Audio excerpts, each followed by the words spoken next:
May tanong ako. Lahat ba kayo binata? Ako po ang isa. Ilan anak mo? Isa po. O paano kung lasing ka na ka? Kawawa, pamilya mo. Di ba? Kaya ko lang kayo tinutulungan kay RD. Mali kasi ang apprehension sa inyo. Wala pa kayong nakukumit na violation, hinuli na. In-anticipate na gagawin nyo, bro. Mabuti yung malinaw sa inyo. Baka sabihin nyo, malakas kayo sa amin. Hindi. Mali ang huli. Pero kung ang ginawa nila, sumimpli sa isang lugar at binabantayan kayo nung lasing na kayo, nagmotorsiklo, hinuli kayo. Disgrasya kayo sa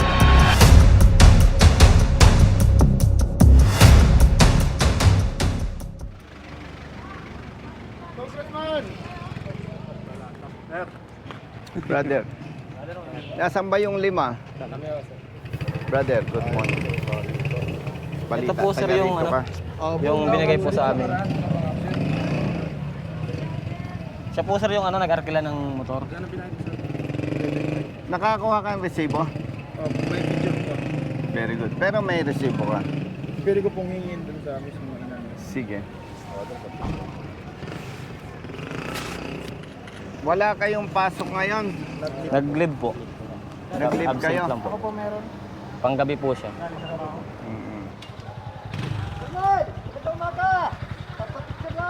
Good morning! Kailan nyo ito natanggap? Nung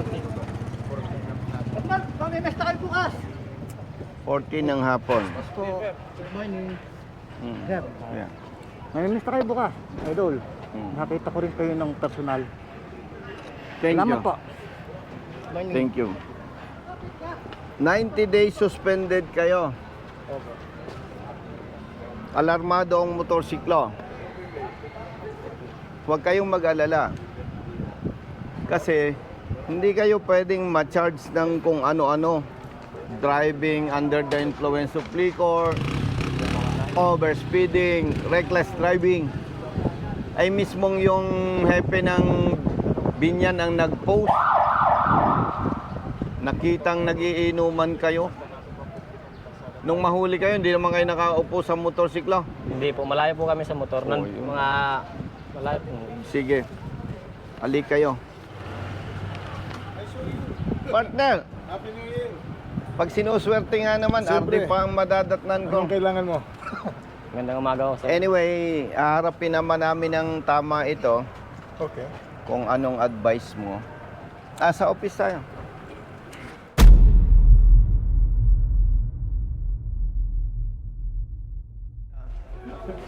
Ay, wala si ano, si Ma'am Clarissa na Sinong adjudicator? Diyos ko po. Ano si ano? Dito tayo ba? Nako, itong magaling na staff. Riders. Ano nangyari? RD, abalahin kita. Sige. No, Ako nagsukos ah. siyempre. Ito, ganito kasimple. Itong mga ito, nagsumbong sa akin. Bicolanos. Yes po. No? Kukwento ko lang muna, mabilisan, for the appreciation of the regional director. Okay? Siya ang ating regional director, Mr. Elmer Desena. Retired Colonel, Police, kasama ko, huwag kayong nenervyusin. Kasi dati namin magkasama sa Cavite. Matagal. Oo. Kaya lang ayaw ko natatawag sa kanya na mukhang nambabaraso. Okay? RD, we are here bilang respeto sa iyong show cause order. Pero ito ang totoo nito. Nahuli ng enforcers ng Poso. Puso. Lang? Binyan. Ah, Ginawa ng report. Ang version ng riders, nagiinuman sila, dumating ang enforcers ng Poso. Okay. Hinuli sila, tinikitan. Habang nagiinuman. Oo. Okay. Ang ticket, driving under the influence of liquor, reckless driving, overspeeding. Nung nagsumbong sila sa akin, yun ang kanilang version. At tayo, partner, bilang retired police, hindi naman tayo madaling bulahin. Okay. Ang maganda nito, RD, nag-post ang hepe nila. Ng binyan. RD, babasahin ko ha. Sige. Sabi ng chief ng Poso, Binyan, timbog ang 5 katao na ginagawang racing ground ang bahagi ng Timbao Road malapit sa Calax. Naabutan pa ang kanilang inuman session sa lugar at hinihintay. Mali ang huli. Wala pa. Ano? Correct. Ang linaw. Oh, yeah. So, RD, yung kwento nila, pinagtibay ng post ng Hepe. Na timbog sila, naabutan pang nag-iinuman at hinihintay na mawala ang mga dumaraan bago magpapaharurot at mag-e-exhibition sa lugar. Okay. Loud and clear. Tama. And at the same time, again, RD, with respect sa iyo, hindi naman kita May nagkataon, nakita kita, alam ka naman kita entertainin sa tagal na pinagsama. hindi, tsaka hindi kita pwedeng bulahin Yeah, o this paikutin. is clear, yeah. Loud and clear. Invalid yung kanilang complaints. Now, base sa RD, sa inyong show cause order, ito ay binase nyo sa report ng Poso. Correct. Dated 3 December. Oh, tapos na. December 23. Sinamahan ko sila sa Hepe. Diniscuss namin to. Outrightly, pinarelease ang motorsiklo. Kasi sabi ko, questionable. How come na ma-charge sila ng reckless driving, overspeeding, driving under the influence of liquor? Ay yung kanilang narrative at yung post ng Hepe, Magkaiba. parehong-pareho. Salamat kayo. Hindi kami ang nanghuli. Kasi hihintay namin kayo matapos mag-inuman at aabangan namin kayo. Yon ang mali. Yon ang sinasabi ko doon sa Hepe. Pero alam mo, hindi naman Hindi, ako... pero mali yun na kasi wala kayong choice after inuman pagamitin yung motor eh. Ang naging mali Mali sa lang kanila. proseso nila. Wala pang premature. violation. Oh, premature yung ginawa nila. Wala pang violation, Ano pa? Inuli na. hinuli na.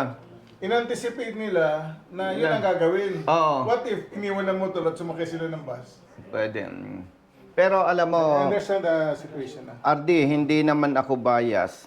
Yung aligasyon na sila involved sa drug racing. Pero ang usually, ang lumalaro Hindi ka ng sure drug video. racing, Yeah. hindi, usually ang lumalaro sa drug racing, modified ang motor. Kung ano nung Hindi, pinagagawa. nandun. Dami kaming huli. Kahapon kagabi. Drug racing. Pang show. Napansin mo, generally modified. Yes po. Yeah. Yung kanila walang Tapos modification. maingay siya. Yes, yung kanila walang modification. All stock. So, ngayon ko lang nakita itong show cause order. Sinamahan ko sila. They are required to submit affidavit Bidibid, yeah. para pasinungalingan. Tara, tama. Magsasend na lang kami ng Order. affidavit. Yeah. And, pag nasubmit nyo, I will reserve immediately. Oo. Pero And, nabalik na. naka-alarma. Tapos, 90 days preventive suspension. Kaharap na natin ang RD with respect sa kanya, hindi ko naman pinangungunahan, mawawala yung preventive suspension sa inyo. Once ma-resolve. Oo. So, gagawa tayo ng affidavit. Gawin na boss dito. Oo. Dito na. Ay, pagawa na lang natin sa lawyer. Tapos, peperma sila. And, RD, magpapaprint ako nito. Correct, yes. At ito naman, pwede kong permahan na totoo itong na-extract doon sa post ni Chief. Yeah. No? Tsaka verifiable, ilalagay naman yung ano. Verifiable naman. Nandun pa rin po yung post. Nandun pa rin yung post. I-open namin in the presence of your chief na staff. I-open yung Facebook. I-resolve mo na. Kaya naman. Okay, so Meron ebidensya, okay na. sapat na yan, ano? Tama na ba? So, yon okay. Magkakaroon na kayo ng peace of mind. Pero, kung ginawa nyo yun, nag-inuman kayo, ang gagawin nyo talaga kahit hindi nyo aminin, dadrive-in nyo yun. Nagkataon lang yung Mali. naging premature yung arrest or yung pag-apprehend. Huwag nyo nang gagawin yun. Malaki ang penalty niyan. Suspend agad kayo sa lisensya. Pag makadisgrasya pa kayo, tanggalan pa kayo pang habang buhay ni Ase. Paglasing. Siya sa ano, sa mga road rage. Hindi. Kasi pag nakainom ka, away, di ba? Pwede. Makadisgrasya May tanong ka ako. sa iba. Lahat ba kayo binata? Ako po ang may asawa. Ilan anak mo? Isa po. O paano kung lasing ka na ka? Kawawa, Wala pamilya kayo. mo. Di ba? Kaya ko lang kayo tinutulungan kay RD. Mali kasi ang apprehension sa inyo. Wala pa kayong nakukumit na violation, hinuli na. In-anticipate na gagawin nyo, pero Mabuti yung malinaw sa inyo. Baka sabihin nyo, malakas kayo sa amin. Hindi. Mali ang huli. Pero kung ang ginawa nila, sumimple sa isang lugar at binabantayan kayo, nung lasing na kayo, nagmotorsiklo, hinuli kayo. ayun. Disgrasya kayo sa LTO.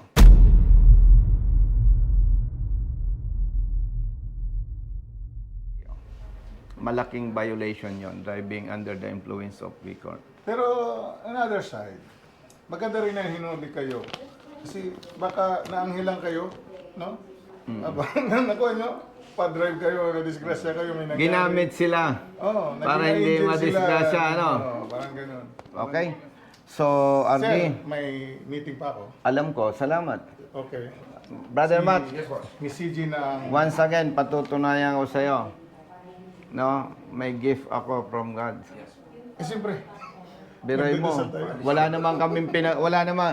Eto bilisan lang. hindi pala basta ako nagkita. Si LTO, si Poso, Chief. That was December 23, half day. 2 o'clock, pumunta kami. Na-tsempohan ko. Sabi ko, Brother Matt, naniwala ka na. May special gift ako from God. Wala naman kaming pinag-usapan ng Poso, Chief. Eh ngayon, wala kaming pinag-usapan ng Regional Director ng LTO Region 4A. Paalis siya. Andun tayo sa labas. Thank you. Okay, Happy New Year. Oh, ha? Buti buhay pa kayo. Ardi, sila ng bala. Si Miss CG Basta na- panatag na to. Opo. Dito lang niya gagawin yan, sir. Oh, Okay. bilis lang. Thank you. Sige, boss. Thank you. Okay. Thank you po, thank you po. Oh. Oh, ali kayo. Iiwanan ko pa sila o uwi na kayo?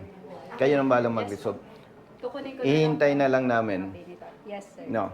Dala niya yung lisensya nyo. Apo. Kompleto po. Xerox kayo for reference Apa, with signature. with signature para may basis sila na talagang nag-appear kayo sa office. Ebidensya. Hindi yung kwento lang. Okay? So, saan kami magpapaserox? Ba, gusto mo ng... Kunin ko na lang po. Yun. Dito na isi-xerox, tapos peperma kayo. Good as resolved na yan. Hintay natin na maipaserox si ma'am, peperma kayo, para yun yung proof na talagang humarap tayo. Then, i-resolve na yan. Okay? Huwag sasakay sa motorsiklo ng nakainom. Baka madisgrasya kayo pag lalamayan kayo. Malinaw. Ulitin ko ha. Kaya nandito tayo ngayon, ang Binyan Poso Enforcement Unit nagsumbong, nag-report sa LTO. Sila may jurisdiction sa inyo. Dahil may nagsumbong eh. Okay? Ako naman, kausap ko si RD at yung concerned staff, hindi para barasuhin at paboran kayo.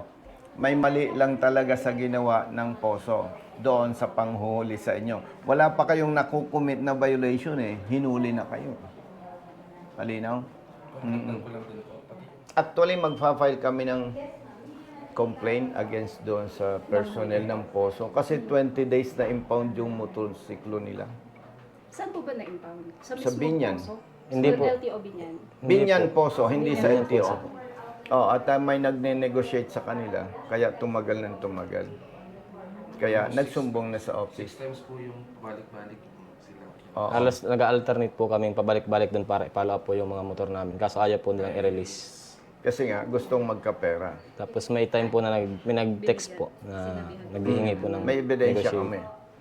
And ito, kailangan umuwi sa Bicol, nagrenta ng Motor. motorsiklo. Magkano renta mo? 11.5. May resibo naman yun eh, ano?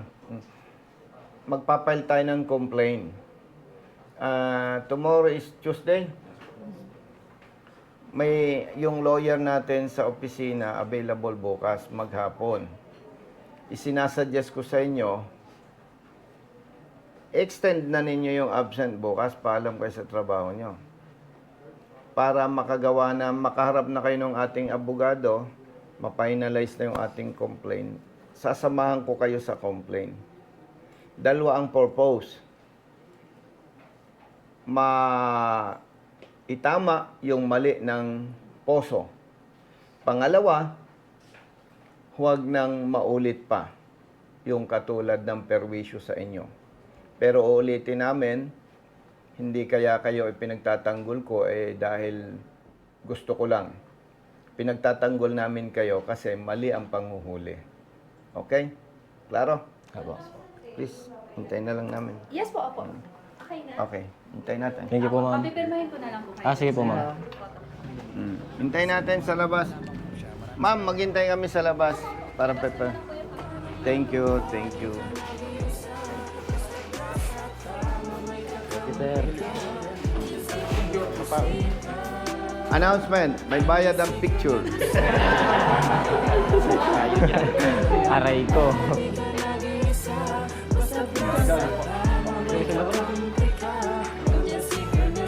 Hindi ako nagpapapicture sa pangit ang cellphone, ha? Bilat sa init, minsa'y basa din ng ulan. Pawis na gumuguhit sa mismo ring katawan.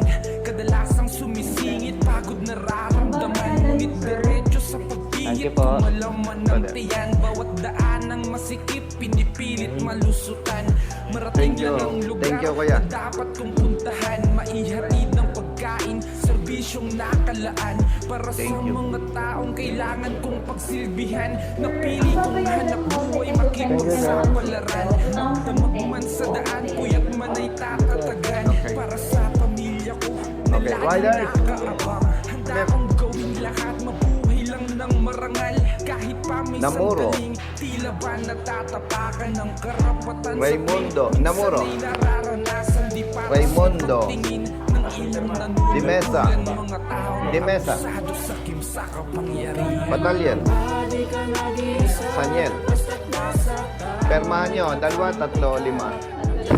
Tatlong perma. Sige. So, after nyan, pwede na kaming umalis. I-verify natin later, sir. Hihintay na lang kung namin okay yung pa kayo. lifting ng suspension. Na-receive niyo po ba sa portal yung alarm? Hindi, na-receive nila ng soft copy. Hindi po kami nagbukas ng portal. Pero nung na-receive po namin yung papel po, doon na po namin nalaman yung ano. Kasi Anyway, naka-indicate naman po. Anyway, kaharap naman natin si RD and si Ma'am. Wala na kayong alalahanin. Hihintay na lang natin yung lifting ng alarm and suspension. Okay? Sasaglit tayo sa legal office. Hihingi tayo ng kopya ng report ng POSO. Yun naman ay public document. Sila yung directly involved. Hihingi kami ng kopya kasi mag-a-attach kami doon sa complaint Nung report. nung report na absent sila trabaho, stress, abala, dahil doon sa mali nilang trabaho. Sige. Didiretso kami doon o sasabihin mo? Samahan ko na lang po Oh, kayo. please. Sige po. Okay, please. Wait.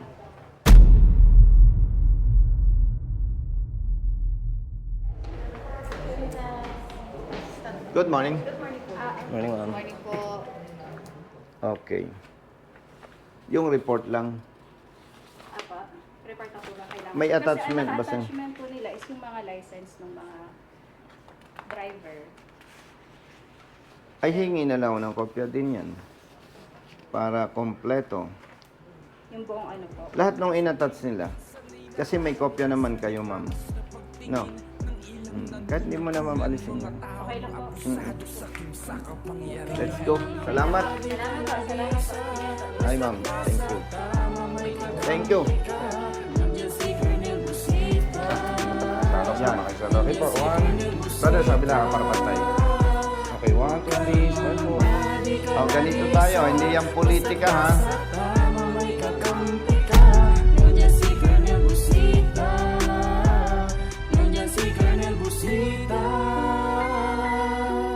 May pagkakataon din na Mga tama na katwiran ay naiisang tabi. Mga dapat ay napapalitan ng mga mali. Dulot ay kalituhan kaya't laging nauuwi sa pagpataw ng multa na may akamang halaga. Kakarampot lang ang kita, aagawin pa nila.